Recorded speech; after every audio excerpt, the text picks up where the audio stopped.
నమస్తే డాక్టర్ గారు. నమస్తే మేడం. డాక్టర్ గారు, కొంచెం పెద్దవాళ్ళలో ఆడవారిలో యూరిన్ లీకేజ్ చూస్తాం. దగ్గినా తుమ్మినా గట్టిగా మాట్లాడినా పాప యూరిన్ లీకేజ్ అయిపోతూ ఉంటుంది.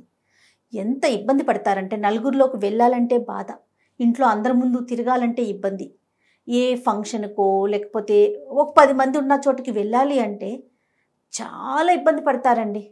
ఇప్పుడంటే ప్యాడ్స్ అలాంటివి వచ్చినాయి, కానీ ప్యాంటీస్ లాంటివి అవి కూడా వాళ్ళకి ఇబ్బందే కదా ఓపెన్గా మాట్లాడుకోవాలంటే.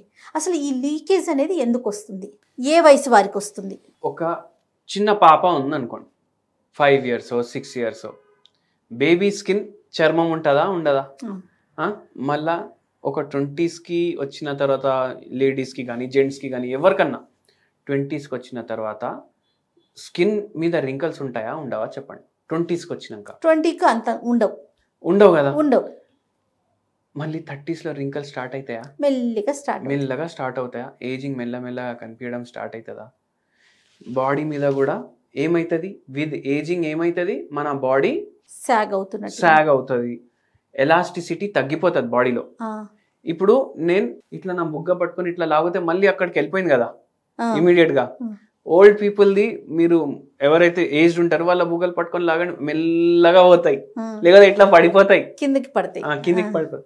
అంటే ఏంటంటే మజిల్స్ లూజ్ అవుతాయి ఏజ్ తోటి.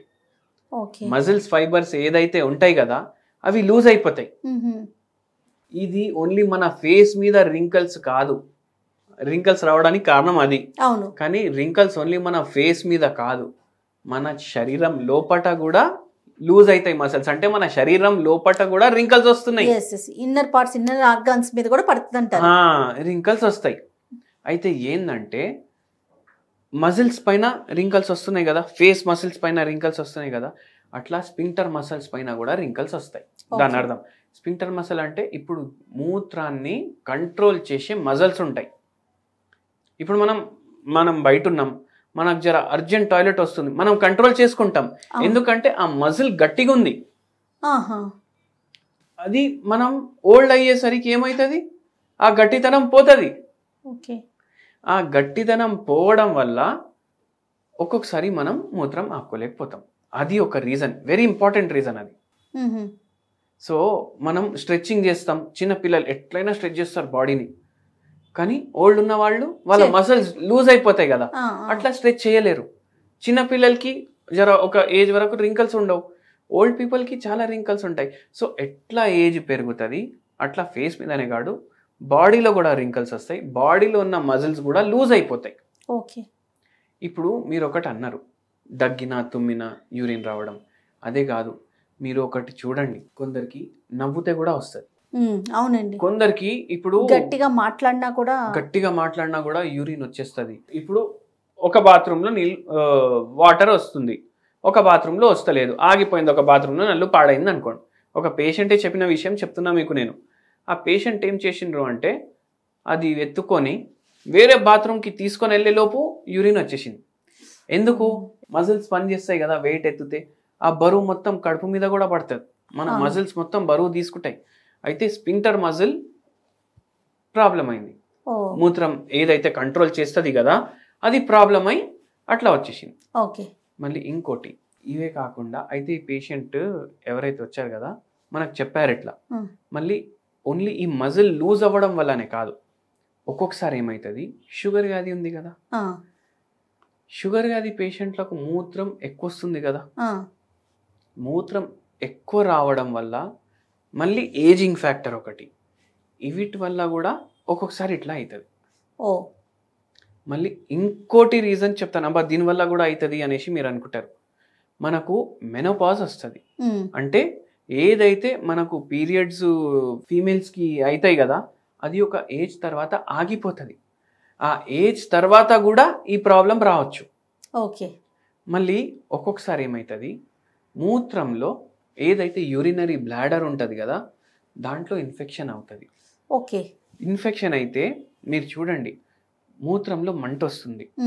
ఆ మూత్రంలో మంట వస్తుందని చాలా మంది ఏం చేస్తారు, అరే మంట వస్తుంది, ఇప్పుడు పోతే మంట వస్తుంది, జరసేపు ఆపుకుంటా మళ్ళీ ఒకటిసారి పోతా అనేసి కూడా అనుకుంటా. ఆ మూత్రంలో మంట ఏదైతే వస్తుంది కదా ఆ మంట ఒకటే సిమ్టమ్ కాదు యూరిన్ ఇన్ఫెక్షన్కి, తెలియకుండా మూత్రం రావడం కూడా ఒక సిమ్టమ్ యూరిన్ ఇన్ఫెక్షన్కి. ఓకే.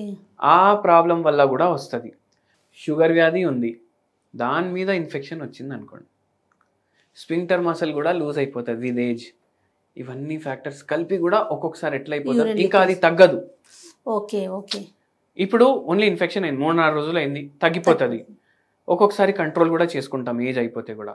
కానీ షుగర్ వ్యాధి ఉంది, ఇన్ఫెక్షన్ వచ్చింది, ఏజ్ ఎక్కువ ఉంది, ఏమవుతుంది, ఇన్ఫెక్షన్ ఈజీగా తగ్గదు. ఎందుకంటే షుగర్ వ్యాధి ఉంది. షుగర్ వ్యాధి ఉండడం వల్ల మూత్రం జమ అయితేనే ఉంటుంది, వీళ్ళు మళ్ళీ మళ్ళీ పోవాలి కదా, జమ అయితేనే ఉంటుంది. ఎవ్రీ 1 అవర్కి పోవడం. ఇన్ఫెక్షన్ కూడా అసలుకి పోదు, క్రానిక్ యూరినరీ ట్రాక్ట్ ఇన్ఫెక్షన్లో మారిపోతుంది. ఇట్లా అయి అది ఇంకా పోదు, అది ఉండిపోతుంది ప్రాబ్లం. ఓకే. మళ్ళీ కొందరు బెడ్ రిడన్ పేషెంట్లకు వాళ్లకు హైజీన్ మనం ఎంత మెయింటైన్ చేసినా వాళ్ళకు రెగ్యులర్ ఇన్ఫెక్షన్స్ వస్తూనే ఉంటాయి, వాళ్ళలో కూడా ఈ ప్రాబ్లం మనం చూస్తాం. అయితే దీనికి మరి హోమియోలో పర్మనెంట్ ట్రీట్మెంట్ ఉందండి? అవును, హోమియోపతి మెడిసిన్స్లో మనకు ఇట్లా ఇన్కాంటినెన్స్ ఆఫ్ యూరిన్ అంటారు దీన్ని. ఈ ఇన్కాంటినెన్స్ ఆఫ్ యూరిన్కి మంచి మంచి ట్రీట్మెంట్లు ఉన్నాయి. అయితే మనం ఫస్ట్ కాజ్ చూసుకుంటాం, షుగర్ వ్యాధి వల్ల అవుతుందా, క్రానిక్ యూరినరీ ట్రాక్ట్ ఇన్ఫెక్షన్ వల్ల అవుతుందా, ఏజ్ వల్ల అవుతుందా. ఇంకోటి కూడా చెప్పడం మర్చిపోయినా, పెల్విక్ ఇన్ఫ్లమేటరీ డిజీజ్ అంటే మన గర్భసంచిలో ఏమైనా ఇన్ఫెక్షన్లు అయినా, ఓవరిల్లో ఏమైనా ప్రాబ్లం అయినా అప్పుడు కూడా ఇది అవుతుంది. సో అటువంటి ఇన్ఫెక్షన్స్ అయినా దాంట్లో కూడా ఇది మనకు ఆ రోగంని కూడా తగ్గిస్తాయి, ప్లస్ ఈ ఇన్కాంటినెన్స్ని కూడా తగ్గిస్తుంది హోమియోపతి మెడిసిన్స్. ఈ ప్రాబ్లం రాకుండా ఉండాలంటే ఏం చేయాలండి? ఈ ప్రాబ్లం రాకుండా ఉండాలంటే మనకు ఇప్పుడు మనం కాజెస్ డిస్కస్ చేసినాం కదా, రెగ్యులర్లీ మీరు వాటర్ కన్జంప్షన్ మంచిగా పెట్టుకోవాలి. ఎందుకంటే కిడ్నీలు రెగ్యులర్గా ఫిల్టర్ చేయాలి అండ్ మూత్రాన్ని ఎక్కువసేపు ఆపొద్దు. ఓకే. చాలా మంది ఏం చేస్తారు, ఇప్పుడు కొందరికి అలవాటు ఉంది, నాకు నా బాత్రూమే కావాలి, నేను మార్నింగ్ ఆఫీస్కి పోతే నేను నైట్ ఇంటికి పోయే వరకు ఆపుకుంటా. అవును, ఆ తప్పు చేయొద్దు. ఎందుకంటే దీని ప్రభావం మీరు ముసలోళ్ళు అయినాక మీకు తెలుస్తుంది. అందుకే ఆ తప్పు చేయకండి. మళ్ళీ నెక్స్ట్ ఏంటంటే కొద్దిగా హైజీన్ మెయింటైన్ చేయండి. మనము మన అండర్ గార్మెంట్స్ రెగ్యులర్లీ వాషింగ్ చేసుకోవాలి. అవి రెగ్యులర్లీ పూర్తిగా డ్రై అయిన తర్వాతనే మనం వేసుకోవాలి. అండ్ రిపీటేటివ్గా వాడొద్దు, అది చాలా ఇంపార్టెంట్. మళ్ళీ థర్డ్ థింగ్ ఏంటంటే మీ షుగర్ లెవెల్స్ మీరు చెక్ రెగ్యులర్లీ మెయింటైన్ చేసుకోండి. ఇప్పుడు కొందరు ఏమంటారు, షుగర్ ఉంది కదా, పెరుగుతుంది, 300 అయితే ఏంది, 400 అయితే ఏంది, నేను అన్ని చేసుకుంటున్నా, అన్ని తిరుగుతున్నా, అన్ని చేసుకుంటున్నా. కానీ ఒక్కటేసారి షుగర్ వ్యాధి వల్ల మీకు ఈ ప్రాబ్లం స్టార్ట్ అయిపోయిందంటే తగ్గడం ఎంత కష్టం అయిపోతుంది. సో అందుకే షుగర్ వ్యాధిని కూడా కంట్రోల్లో పెట్టుకోండి. మళ్ళీ దాని తర్వాత వెరీ ఇంపార్టెంట్లీ ఫిజికల్ యాక్టివిటీ రెగ్యులర్గా చేసుకోవాలి, స్లీప్ కరెక్ట్గా ఉండాలి, మనిషికి స్ట్రెస్ ఉండొద్దు. ఇవన్నీ ఫాలో అయితే డెఫినెట్గా రాకుండా ఉంటుంది. ఉంటే హోమియోపతి మెడిసిన్ ఉంది, దాంతో తగ్గుతుంది. Right. Thank you so much అండి. నమస్తే. నమస్తే మేడం.